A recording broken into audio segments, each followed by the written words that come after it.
പുതിയൊരു വീഡിയോയിലേക്ക് എല്ലാവർക്കും ഹാർദവമായ സ്വാഗതം. ബബ്ബബ്ബ ധനഞ്ജയ ശങ്കർ സംവിധാനം ചെയ്ത് മോഹൻലാൽ, ദിലീപ്, ധ്യാന്, വിനീത് ഇവരൊക്കെ മുഖ്യ കഥാപാത്രമായ ചിത്രമാണ് ബബ്ബബ്ബ. ഭയം, ഭക്തി, ബഹുമാനം. ഈ ചിത്രം ഇറങ്ങിയപ്പോൾ മുതൽ ഡിഗ്രേഡിൻ്റെ അയ്യരുകളിയായിരുന്നു. ഇത് ആരോടുള്ള ദേഷ്യം കൊണ്ടാണെന്ന് എനിക്ക് വ്യക്തമാകുന്നില്ല. ഒരു വശത്ത് ദിലീപിനോടുള്ള ദേഷ്യമാകാം, ഇനി മോഹൻലാലിൻ്റെ ചിത്രങ്ങൾ വിജയിക്കണ്ട എന്ന് വിചാരിക്കുന്നവരുടെ ഒരു വകയുണ്ട്. അങ്ങനെ രണ്ടു വശത്തുനിന്നും ഡിഗ്രേഡ് ചെയ്തുകൊണ്ടിരിക്കുന്ന ഒരു ചിത്രമാണ്. അടുത്ത കാലത്തൊന്നും ഇത്തരം വമ്പൻ ഡിഗ്രേഡ് ചെയ്യുന്ന ഒരു സിനിമ കണ്ടിട്ടേ ഇല്ല. എന്നാലും ചിത്രം ഇപ്പം പോകും, വാഷ് ഔട്ടാകാൻ പോകുന്നു എന്നൊക്കെ പറയുമ്പോഴും ഇന്നലെയും ഈ ചിത്രം ഏകദേശം 1,40,00,000 രൂപയാണ് കളക്ട് ചെയ്ത് കേരള കളക്ഷനായിട്ട്. അങ്ങനെ കേരളത്തിൽ നിന്ന് ഏകദേശം 22.5 കോടിയോളം ഇത് കളക്ട് ചെയ്തിട്ടുണ്ട്. ഇന്ത്യ ഗ്രോഫായിട്ട് കാണിക്കുന്നത് 24,55,00,000 രൂപയോളമാണ്. അങ്ങനെ ഇന്ന് കൊണ്ട് ഇന്ത്യ ഗ്രോഫ് 25 കോടി കടക്കും, കേരള കളക്ഷൻ 25 കോടിയോളം അടുക്കുന്നു. ഇനി വേൾഡ് വൈഡ് കളക്ഷൻ നമ്മൾ നോക്കുമ്പോൾ പല ചാനലുകളും ഇപ്പോഴും പറയുന്നത് 40 കോടി കടന്നോ, 41 കോടിയായോ, 42 കോടിയായോ എന്നാണ് ചോദിക്കുന്നത്. എനിക്ക് തോന്നുന്നു ഒരു 3-4 ദിവസം മുമ്പാണ് 40,50,00,000 രൂപയുള്ളൂ, 41,50,00,000 ഇതിൻ്റെ കളക്ഷനായി എന്ന് പറഞ്ഞുകൊണ്ട് ചാനലുകളെല്ലാം പുറത്തു വിടുന്നൊരു വാർത്ത.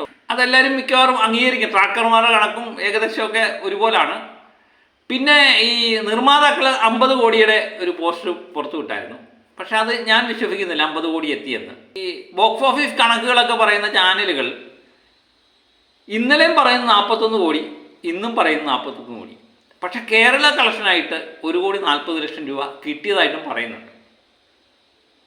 ഇതാണ് ഇവരുടെ ഒരു രീതി. കാരണം ഇനിയിപ്പോൾ നാളെ നോക്കിയാലും അത് 41 കോടി തന്നെ നിർത്തും. കാരണം അതിന് യാതൊരു വിധ മാറ്റം ഉണ്ടാകുന്നില്ല. നമ്മളുടെ നോട്ടത്തിൽ ഇതിൻ്റെ വേൾഡ് വൈഡ് കളക്ഷൻ്റെ കൃത്യമായിട്ടുള്ള വിവരങ്ങൾ പുറത്തു വന്നിട്ടില്ല. എന്നാലും ഏകദേശം 46 കോടിക്ക് മുകളിൽ ഇത് കളക്ട് ചെയ്തിട്ടുണ്ട് എന്ന് തന്നെയാണ് നമ്മൾ വിചാരിക്കുന്നത്. കാരണം ഇന്നലെ 44 കോടിയാണെങ്കിൽ 44.5 കോടിയാണ് ഇന്നലെ കളക്ട് ചെയ്തെങ്കിൽ നമ്മുടെ കണക്കനുസരിച്ച് ഇന്ന് 1,40,00,000 രൂപ കേരളത്തിൽ കളക്ട് ചെയ്തെങ്കിൽ ഇന്ത്യ ഗ്രോഫായിട്ട് ഏകദേശം 1,50,00,000 കാണിക്കുന്നുണ്ടെങ്കിൽ ഈ വേൾഡ് വൈഡ് കളക്ഷൻ്റെ കൂടെ അതും കൂടെ വരണ്ടായി. മറ്റേതൊക്കെ വിട്ടേരെ, കേരളത്തിലേലും ഇന്ത്യ ഗ്രോഫും കാണിക്കുന്നുണ്ട്, അത് കൃത്യമായിട്ട് വരുന്നുണ്ട്. വിദേശ കളക്ഷനാണ് കൃത്യമായിട്ട് വരാത്തത്. ഇപ്പം ഇതെങ്കിലും കൂട്ടണ്ടേ? ഇത് കൂട്ടാതാണ് പലരും ഇപ്പോഴും വാർത്തകൾ വിട്ടുകൊണ്ടിരിക്കുന്നത്. അപ്പം നമ്മുടെ കണക്കനുസരിച്ച് 6 കോടി രൂപയ്ക്ക് മുകളിൽ ഇത് കളക്ട് ചെയ്തിട്ടുണ്ട് എന്ന് ഏകദേശം ഉറപ്പാക്കിയിരിക്കും. അപ്പം ബബ്ബബ്ബ എന്ന സിനിമ ചിലരെങ്കിലും പ്രതീക്ഷിക്കുന്നുണ്ട്. നിലം തുടരുത് എന്ന് പ്രതീക്ഷിച്ചെങ്കിലും അത് നിലമൊക്കെ തൊട്ടു. ഒരു വമ്പൻ മുന്നേറ്റമാണ്. നമ്മൾ പ്രതീക്ഷിച്ച വിജയം ഉണ്ടായില്ല എന്നേ ഉള്ളൂ. എനിക്ക് തോന്നുന്നു ഇത് OTT എല്ലാം കൊണ്ട് ആകുമ്പം ഇത് നഷ്ടമില്ലാതെ പോകുന്ന ഒരു ചിത്രമായിട്ട് മാറും ദിലീപിൻ്റെ ചിത്രം. ഇത് ഹെവി പോസിറ്റീവ് കിട്ടുകയാണെങ്കിൽ ഇതൊരു 100 കോടിയൊക്കെ എപ്പോഴേ കടന്നേനെ. ആ രീതിയിലുള്ള കളക്ഷൻ തന്നെയാണ് ഇപ്പോഴും ആൾക്കാർക്ക് ഇഷ്ടപ്പെടുന്നുണ്ട്. ഞാനതാണ് പറഞ്ഞത്. ഇന്നലെയും ഇത് 1,40,00,000 രൂപ കളക്ട് ചെയ്യണമെങ്കിൽ ഇതിൻ്റെ കളക്ഷൻ 1 കോടി എന്നുള്ളത് ഒരു സമയത്ത് പോലും കുറഞ്ഞിട്ടില്ല കേരള കളക്ഷൻ. അപ്പോൾ ആൾക്കാരില്ല, ആൾക്കാർ കാണാനില്ല എന്നൊക്കെ പലരും കമൻ്റ് ഇടുന്നെങ്കിലും ഈ ചിത്രം 1 കോടിക്ക് മുകളിൽ ഇപ്പോഴും കളക്ട് ചെയ്യുന്നുണ്ട് എന്നുള്ളതാണ് സത്യം. എനിക്ക് തോന്നുന്നു 1 കോടിക്ക് മുകളിൽ ഇപ്പം കളക്ട് ചെയ്യുന്ന മലയാള സിനിമയിലെ 2 ചിത്രങ്ങൾ മാത്രമേ ഉള്ളൂ. ഒന്ന് സർവ്വമായയും ഒന്ന് ബബ്ബബ്ബായും. ബാക്കി എല്ലാ ചിത്രങ്ങളും 1 കോടിക്ക് താഴെയാണ്. എന്നിട്ടും പറയുന്നത് ബബ്ബബ്ബ തികഞ്ഞ പരാജയമായിക്കൊണ്ടേയിരിക്കുക, ആളില്ല, കളക്ഷനില്ല എന്ന്.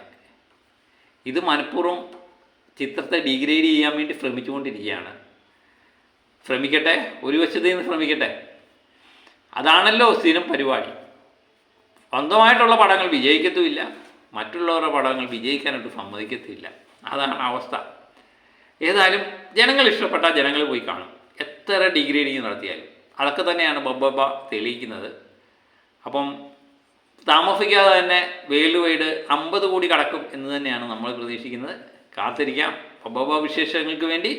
അപ്പം സിനിമ സംബന്ധമായ വിശേഷങ്ങൾക്കും വാർത്തകൾക്കും ഒക്കെ വേണ്ടി നമ്മുടെ ചാനൽ ഇടയ്ക്കിടയ്ക്ക് സന്ദർശിക്കുക. അപ്പം മറ്റൊരു വീഡിയോയുമായിട്ട് വീണ്ടും ഞാനെത്താം. Okay bye.